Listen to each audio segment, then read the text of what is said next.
Mən Könül Əfəndiyeva, Azərbaycan Hava Yollarının ilk qadın pilotlarından biriyəm. Yüksəklik qorxusu olan biri pilot ola bilər? Anama bu sualı verəndə dedi ki, yüksəklikdən çox qorxur və pilot olmazdı. Amma yüksəklikdən qorxan ananın qızı olaraq deyə bilərəm ki, mən yüksəklikdən qorxmuram və pilotam bugün. Sahənizlə bağlı yeni xəyallarınız varmı? Bəli, var. Bizdə belə bir etap var. Təzə komandir seçilərkən onun yanında ikinci pilot olur, daimi ikinci pilot və mən o daimi ikinci pilot olmaq istərdim. Pilotlar uçuş zamanı musiqi dinləyə bilir?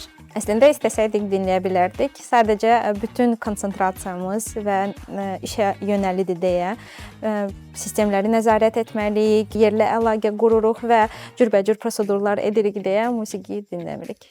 Pilot olmağa qərar verdikdə ailə və yaxınlarınız necə reaksiya verdi? Əslində heç kəsin 6 ay xəbəri yox idi və ilk valideynlərim öyrəndi. Çox təəccüb etdilər. Bu pozitiv təəccüb idi və dünyanın ən dəstəkçi valideynlərin qızı olduğuma görə ancaq pozitiv bir dəstək gördüm. Pilot olmağın ən böyük üstünlüyü nədir? Səyahət etməyi çox sevirəm və bu da işimin bir böyük hissəsi olduğuna görə heç elə bilet almadan səyahət etdiyim üçün çox şanslıyam. Həyatınızda örnək aldığınız qadın kimdir? Anamla birlikdə məni dayəm böyüdüb, mükəmməl bir insan idi.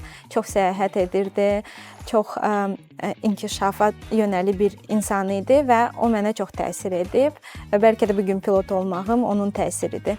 Hətta o 1926-cı ildə doğulmuşdu. Buna baxmayaraq dünyanı gəzmişdi, Hindistanı görmüşdü və hər dəfə Hindistana gedərkən onu xatırlayıram. Yeganə arzusu Misirə getmək idi. Bu gün sağ qalsaydı mən onu sevə-sevə Misirə aparardım. Sizcə güclü qadın hansı xüsusiyyətlərə sahib olmalıdır? Qadın olmaq ümumiyyətlə böyük güc sahibi olmaq deməkdir və hər qadın bunu hiss etsə, bilə bilər ki, hər şeyin öhdəsindən gələr. Ümumiyyətlə mən hər enişdən sonra başa düşürəm ki, bu dünyada hər şey edə bilərəm. Pilot olmaq istəyən gənc xanımlara tövsiyəniz nə olardı? Nəinki pilot, istənilən peşə sahibi olan qadınlara tək məsləhətim odur ki, öz üzərlərində işləsinlər və daima inkişafa yönəli olsunlar. Çünki bir peşənin sahibi olmaq qadın üçün mütləqdir.